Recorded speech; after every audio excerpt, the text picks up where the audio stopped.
واستغفر لذنبك وللمؤمنین والمؤمنات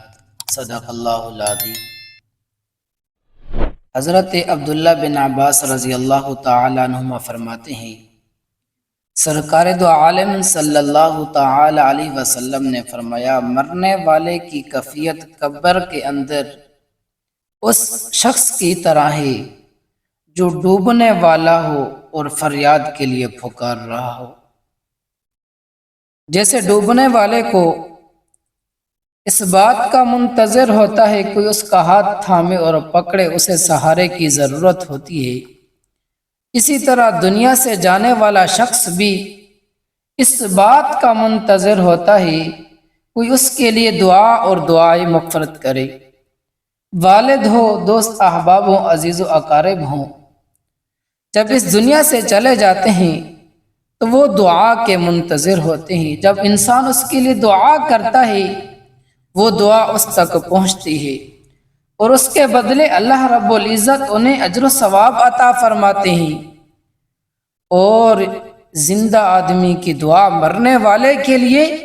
دنیا اور وما فیہا سے بہتر ہوتی ہے، اور جب زندہ مرنے والوں کے لیے دعا فرماتے ہیں اللہ رب العزت انہیں پہاڑوں کی مانند اجر و ثواب عطا فرماتے ہیں۔ حضرت عبداللہ بن عباس رضی اللہ تعالیٰ عنہ فرماتے ہیں، تو اس لیے ہمیں بھی چاہیے کہ ہم مرنے والوں کے لیے زیادہ سے زیادہ دعا اور دعائے استغفار کریں۔ اس کا ثبوت خود قرآن مجید کے اندر موجود ہے۔ پیغمبر صلی اللہ تعالی علیہ وسلم کو اللہ تعالیٰ نے حکم ارشاد فرمایا، وَاسْتَغْفِرْ لِذَنْبِكَ وَلِلْمُؤْمِنِينَ وَالْمُؤْمِنَاتِ، اے پیغمبر اپنے قصوروں پر بھی اللہ تعالیٰ سے بخشش طلب کرو اور مؤمنین اور مؤمنات کے لیے بخشش طلب کرو۔ حضرت ابراہیم علیہ السلام کی دعا بھی موجود ہے، رب اغفر لی ولوالدی وللمؤمنین یوم یقوم الحساب، اے اللہ میرے والدین کی بخشش فرما۔ اگرچہ حضرت ابراہیم علیہ السلام کے والد آزر مشرک تھے، لیکن اس دعا سے علماء نے لکھا ہے ایمان کی توفیق، یا یہ بھی ہو سکتا ہے جب تک انہیں یہ حکم نہیں دیا گیا تھا کہ مشرکوں کے لیے کوئی دعا اور دعائے مغفرت نہیں۔ حضرت نوح علیہ السلام کی دعا قرآن مجید کے اندر موجود ہے۔ حضرت نوح علیہ السلام کی دعا،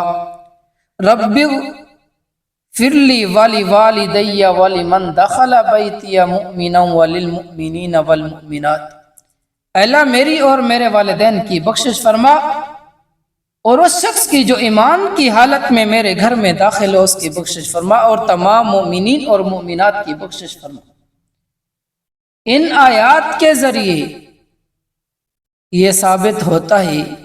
کہ زندوں کے لیے بھی اور مردوں کے لیے بھی دعائے مغفرت کی جا سکتی ہے۔ یہ سب سے بہترین عمل ہے، زندوں کا مردوں کے لیے جو ہدیہ ہے اور بہترین جو ہدیہ ہے وہ دعا اور دعائے مغفرت ہے۔ میرے محترم دوستو، حدیث میں آتا ہے جناب نبی کریم صلی اللہ علیہ وسلم نے فرمایا کہ مرنے والا جب اس دنیا سے چلا جاتا ہے بظاہر اس کے لیے اعمال کا یہ سلسلہ بند کر دیا جاتا ہے، مگر چند ایسے اعمال ہیں کہ اس کے جانے کے بعد بھی اس کو اجر و ثواب ملتا رہتا ہے۔ الا من صدقۃ جاریہ، صدقہ جاریہ، یعنی مرنے والا اگر اپنی دولت اور مال سے کوئی مدرسہ تعمیر کر دیتا ہے، مسجد تعمیر کر دیتا ہے، کنواں کھدوا دیتا ہے، کوئی درخت وغیرہ لگا دیتا ہے، مسافر خانہ مہمان خانہ وغیرہ بنا دیتا ہے جس سے لوگ فائدہ اور نفع اٹھاتے ہیں، تو مرنے والے کے لیے وہ ثواب چلتا رہتا ہے۔ اگرچہ وہ ختم ہو جائے لیکن اس کی نیت یہ ہو کہ یہ قیامت تک کے لیے میرا یہ صدقہ جاریہ رہے میرے لیے، تو اس کی نیت کے مطابق اللہ قیامت تک کے لیے اس کو اجر و ثواب عطا فرماتا۔ دوسرے نمبر پر فرمایا او علم ينتفع به، فرمایا ایسا علم جو اس کے لیے دنیا اور آخرت کے لیے نفع مند تھا، اس نے اسے حاصل کیا، پھر وہ اس کو آگے پہنچایا، لوگوں کو سکھایا، اور لوگ جب تک اس پر عمل کرتے رہیں گے، جب وہ کام کرتے رہیں گے، تدریس، پڑھنا پڑھانا، سیکھنا سکھانے کا کام جاری رہے گا۔ جو لفظ اس نے کسی کو سکھایا وہ آگے سیکھتا اور پڑھتا رہا تو وہ اس کے لیے صدقہ جاریہ کے طور پہ جاری رہے گا۔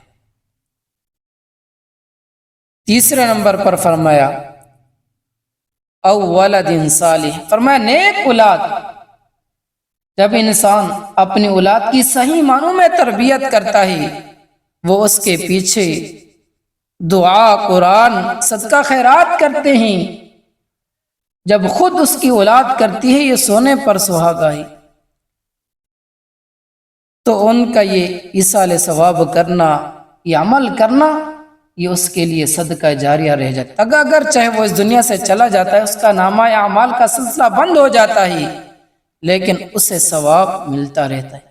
جیسے کہ ایک دعا اللہ تعالیٰ نے قرآن مجید کے اندر اور بھی سکھائی والدین کے لیے، رب ارحمہما کما ربیانی صغیرا۔ ان تمام آیات اور حدیث کی روشنی میں ہمیں یہی سبق و درس ملتا ہے